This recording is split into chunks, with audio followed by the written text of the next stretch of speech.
বর্তমানে নিখোঁজের সংবাদ অনেকটাই বেড়ে গিয়েছে, প্রতিনিয়ত দেখা যাচ্ছে।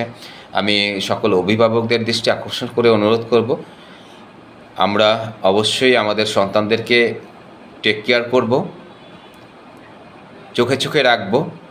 স্কুল কলেজে যেখানেই যায়, যারা পড়াশোনা করে, বিশেষ করে যারা ছোট, তাদেরকে অবশ্যই স্কুলে নিয়ে যাব, স্কুল থেকে নিয়ে আসবো, কিংবা কোচিংয়ে যেখানে যায় কোচিংয়ে দিয়ে আসবো, কোচিং থেকে নিয়ে আসবো। আমরা সাথে সাথে রাখবো, একা একা কখনো ছাড়বো না। অনেক সময় দেখা যায় যে নিজে থেকেই হারিয়ে যায়। অনেক সময় কিডন্যাপাররা বিভিন্ন রকম বিভিন্ন কারণে কিডন্যাপ করে। দেখা যায় যে মুক্তিপণের কারণে কিডন্যাপ করে অনেকে, অনেক রকম কারণ থাকতে পারে। তো যাই হোক, আমাদের এই অনাকাঙ্ক্ষিত কারণ থেকে নিজেদেরকে সাবধানতা অবলম্বন করার জন্য আমাদের সবাইকে সতর্ক থাকতে হবে, সচেতন হতে হবে। আমরা অভিভাবক যারা আছি, আমাদের সন্তানদেরকে অবশ্যই চোখে চোখে রাখবো, এবং আশেপাশে পুকুর আছে, নদী আছে, রাস্তা আছে, গাড়ি চলাচল করে, রিক্সা চলাচল করে, ঘরের বাইরে যাতে করে একা একা বের না হতে পারে, সেই দিকগুলো আমরা একটু খেয়াল করব। তাহলে আমাদের সন্তানরা নিরাপদে থাকবে ইনশাল্লাহ। বিশেষ করে স্বেচ্ছাসেবী প্ল্যাটফর্মে যারা আছেন, যারা স্বেচ্ছায় কাজ করছেন, মানবদরদী ভাই বোন যারা আছেন, যারা বিভিন্ন রকম সচেতনতা অ্যাওয়ারনেস আমরা করি, আমি সবার দৃষ্টি আকর্ষণ করব, আমরা অন্তত 2-3টা দিন একটু বেশি বেশি প্রচার করব, যাতে আমাদের সব অভিভাবকরা একটু সচেতন হয়, সব অভিভাবকরা যেন সতর্ক থাকে। প্রত্যেকের শিশু সন্তানদেরকে অবশ্যই টেক কেয়ার করতে হবে, অবশ্যই খেয়াল রাখতে হবে।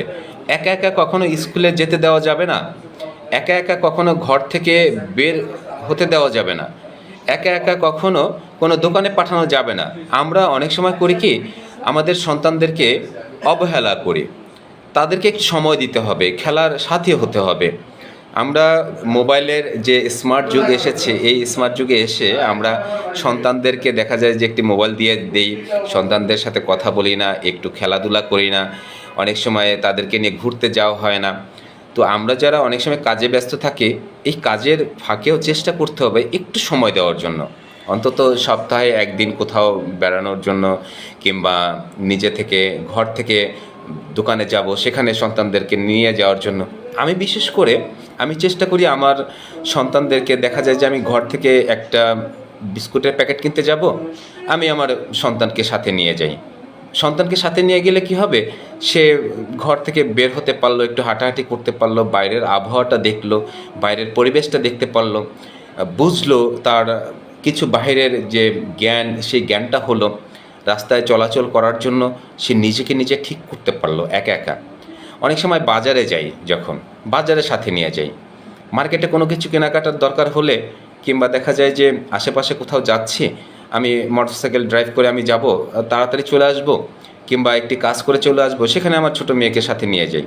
তো এইভাবে করেই আমাদের সন্তানরা যারা আছে তাদেরকে একটু খেয়াল করতে হবে, তাদেরকে অবশ্যই একটু সময় দিতে হবে, তাদের সাথে গল্প করতে হবে, হাসি খুশিভাবে খেলাধুলা করতে হবে। আমরা জানি যে কিছুদিন আগে মুনতাহা নামে একটি মেয়ে নিখোঁজ হয়ে গিয়েছিল, সারা বাংলাদেশে আলোড়ন সৃষ্টি করে দিয়েছে, এত পরিমাণ ভাইরাল হয়েছে ওর নিখোঁজের সংবাদটা, এত পরিমাণ প্রচারণা করেছি আমরা, ভাষায় প্রকাশ করার মতো না। প্রশাসন কিংবা স্বেচ্ছাসেবী প্ল্যাটফর্মের মানবদরদী ভাই বোন, যারা মানবিক মনের মানুষ, সবাই একাধিক পোস্ট করেছে, একাধিক হাজার হাজার লক্ষ লক্ষ পোস্ট হয়েছে, কিন্তু দেখা যায় যে তাকে আসলে জীবিত শেষ পর্যন্ত উদ্ধার করা সম্ভব হয়নি। তার পাশের বাড়ির লোকজনই তাকে কিডন্যাপ করে তাকে মেরে ফেলেছে। তো এই বিষয়গুলো আসলে আমাদের খুব টেক কেয়ার করতে হবে, সন্তানদেরকে খুব খেয়াল করতে হবে। যাই হোক, আমরা অভিভাবক যারা আছি, আমাদের সন্তানদেরকে অবশ্যই ভালো খেয়াল রাখবো। স্কুলে যাওয়ার সময় স্কুলে দিয়ে আসবো, স্কুল থেকে নিয়ে আসবো। আমরা নিজেরা না পারি, কাউকে না কাউকে অবশ্যই একটু খেয়াল রাখাতে হবে, কারণ একা একা ছাড়া যাবে না। কারণ সমাজ ভালো কিছু হচ্ছে অবশ্যই, এই ভালোর ভিতরেও কিন্তু খারাপ আছে।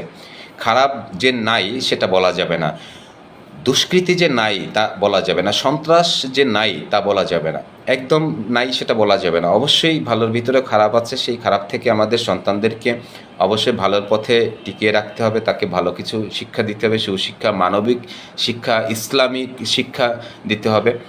তো এভাবে আমাদের সন্তানদেরকে আস্তে আস্তে বড় করে তুলতে হবে।